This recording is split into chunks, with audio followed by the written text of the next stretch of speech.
আসলে ছবির যাত্রাটা একটা খুব মজার। অনেকেই বলেন যে এই চলচ্চিত্র প্রযোজনা বিশেষ করে এটি মানে একটা সন্তানের মতো আর কি, তার বড় হওয়ার মতো। তা আজকে সেই অনুভূতিটা আমার খুব বিশেষ করে হচ্ছে যে এই ছবিটার সাথে আমরা কত বছর ধরে আছি।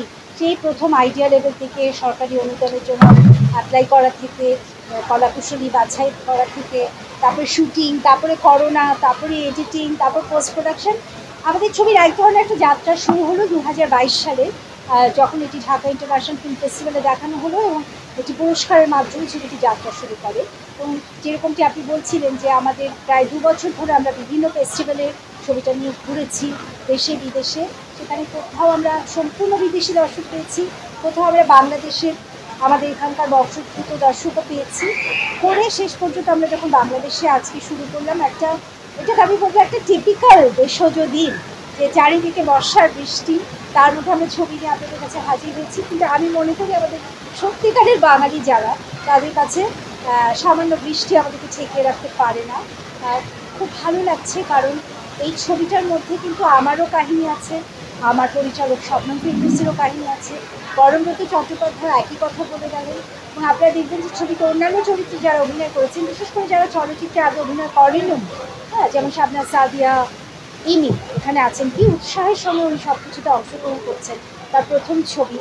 দিলরুবা দোয়েল আছেন এবং অন্যান্য আরও অনেকে যারা নাটকে, থিয়েটারে, সিনেমায় কাজ করছেন। আর আমাদের সঙ্গীত পরিচালক গৌরব, আমাদের 3টি বিশেষ হেলাল হাফিজের গান করেছেন, বাইকিংস এবং তন্ময় তামসেন।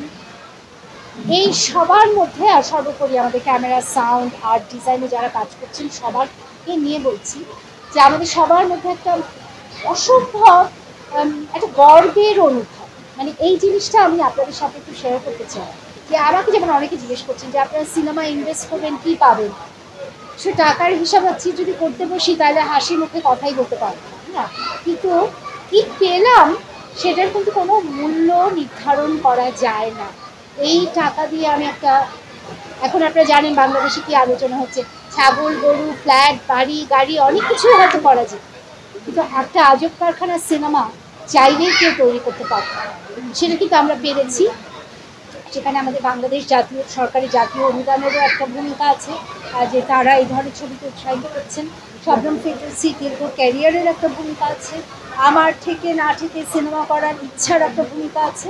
এবং সবচেয়ে বড় কথা, আজকে আমরা যখন বাইরে যেখানে পোস্টার টাঙানো আছে সেখানে আমি এরকম সাংবাদিকদের সাথে আপনাদের সাথে কথা বলছিলাম, তখন পাশে আরেকটি সিনেমা দেখতে এসেছেন, তিনিও এসে বললেন যে আপনার কাজ আমার খুব ভালো লাগে, আপনার খুব ভালো লাগে, এবং আমি তাকে আমন্ত্রণ জানালাম যে আপনি পরের দিন এসে আজব কারখানা দেখবেন। এই যে দর্শকের সাথে আপনাদের সাথে আমার যে দীর্ঘদিনের গত 20-25 বছরের যে যোগাযোগ, তার মধ্যে আজব কারখানা আজকে আমার নিজের ক্যারিয়ারে একটা বিশেষ দিন হিসেবে সংযুক্ত।